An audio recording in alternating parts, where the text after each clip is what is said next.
we're not just going to use setup plays to get there, we're going to use some nice little ruck plays or whatever, so that they can't pile numbers in on that tackle. So we have a lot of people moving.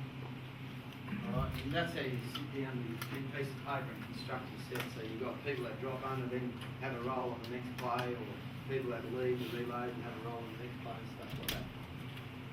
Okay? And then always have a look at your opposition's defence. Like for example, some of the teams that work that real up and in type defence, they're easier to play from the middle. Why is that? You're pushing hard to get up. Yeah. So Yeah. lazy around markers and that was me close to it. You haven't got to. It doesn't take you as long to shift the ball too. Like when you're over here, and you want to move it that way. It takes too long when they get up in your face. So the other thing is, most teams, if you lay the middle, right, they'll go a 5-5 split. Yep. So you go up here. Yep. 2 markers, 5-5 split, and they fall into that shape always. So sometimes you can nearly have people sweeping around and stack one side and have a good crack at them with your fullback and things like that. And like you've got a play here. Here we are. We've got A, B, C, D. That's your ex-defender. Who's usually your smaller bloke. Sometimes mix them up there. But if you go, if 9 starts drifting out, and you have a bloke dropping under, he takes A out, he holds B, and you have a bloke through C, and you've got people out the back here, you can see how you can create numbers quite easily on that. The other thing is looking at opposition's defensive patterns.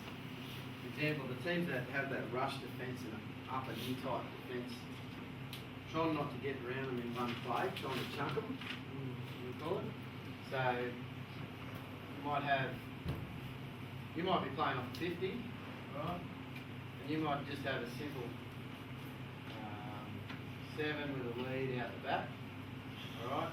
And rather than try and go, so 7 carries it a step, doesn't hit the lead, he goes out the back here to this bloke, and that bloke just wedges him, crunches him, right? Alright?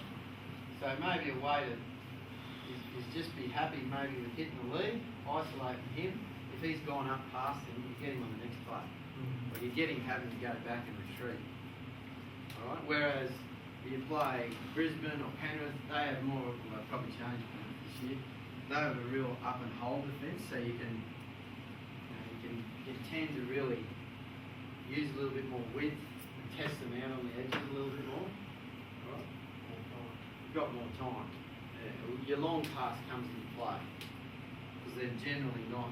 They might be just tailed off on their defences on the outside. Right. So it's looking at who you're playing a little bit. So we might have not a rule, but you might have a sort of a bit of a guideline when you're playing a certain team. You're not playing face balls. You're all playing short that day because you know they're going to be up and out. And playing short means you can recycle and play them again on the next play. Or playing cross plays. So, simple things like setting up your kick. Generally speaking, unless it's on, you don't want to finish too negative or too much to the sideline on your last play, on your clearing kicks. And you want to get a reasonable play of the ball so you get time to get your kick away. Whether you kick out a dummy half or whether you kick off the +1 or +2. We had a lot of success this year actually kicking off +2.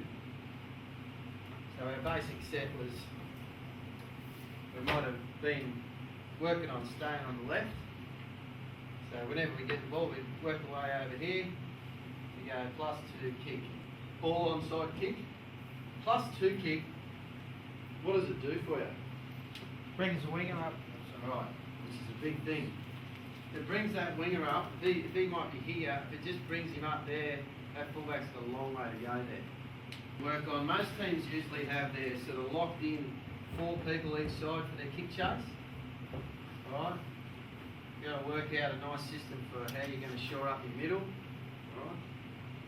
You might have some designated people there to run down the field. Or some teams actually get their right and left sides to merge in. they actually give their middle blokes a bit of a break. They say they can't get there, or they don't have to get there. Receiving a kick,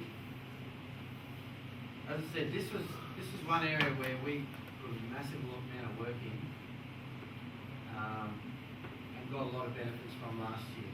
We just found if we worked real hard in our positional play of our back three, that our sets got off to a better start. Big blokes didn't have to go back so far because they were bringing it forward to us a lot more. And just generally got better field position. So the old days used to be pretty well fullback, stand in the middle or whatever, or pick a side or whatever. The wingers pretty well used to not do a lot. But now, if you get a look at, next time you're watching the game, have a real good look on play 4 and 5, the work the wingers are doing. And play 3 even when the ball goes the other way. Because that's probably the art of, those guys are doing a hell of a lot of work off the ball. One of our big things was, whenever we got a nice early catch on the ball, we had to, our back three had to work for each other.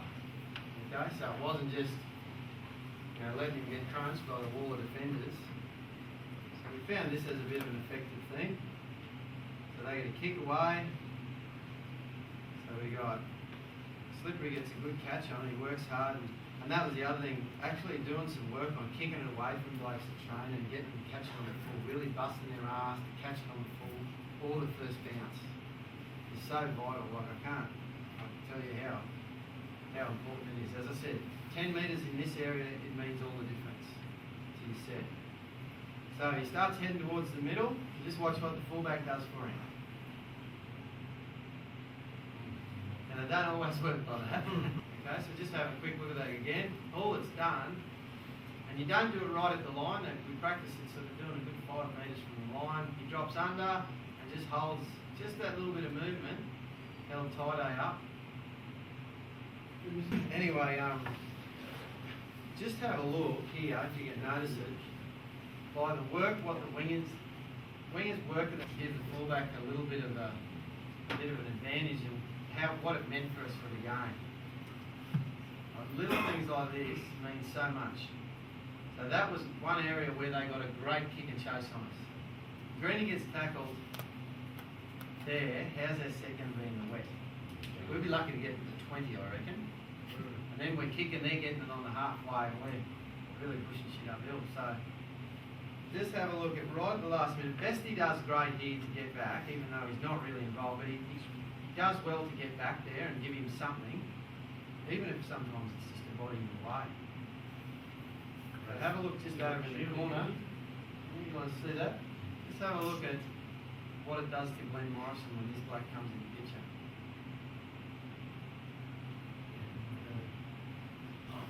Okay, this is what I mean about swinging and working for each other off the ball.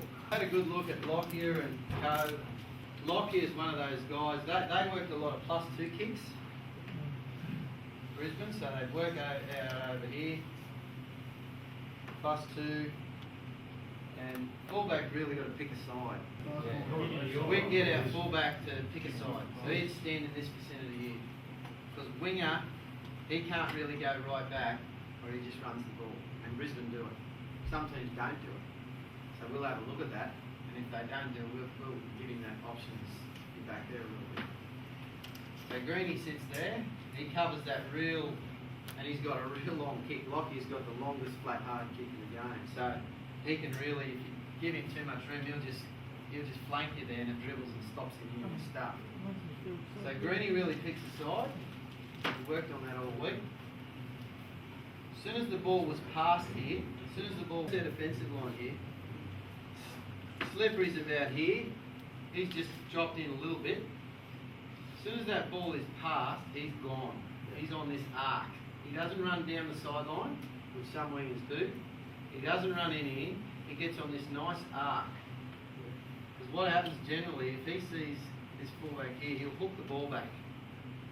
And if this bloke isn't doing his job, the ball trickles down into here. Fullback tries to get there, winger tries to get there, and your whole set's stuffed again. So we really work on, once the ball's gone, and you're that, not short side, but negative side winger, you've got to work your ass off, cover this space. You cover his back. fullback's back. Is there +2, so to plan, +2 kick,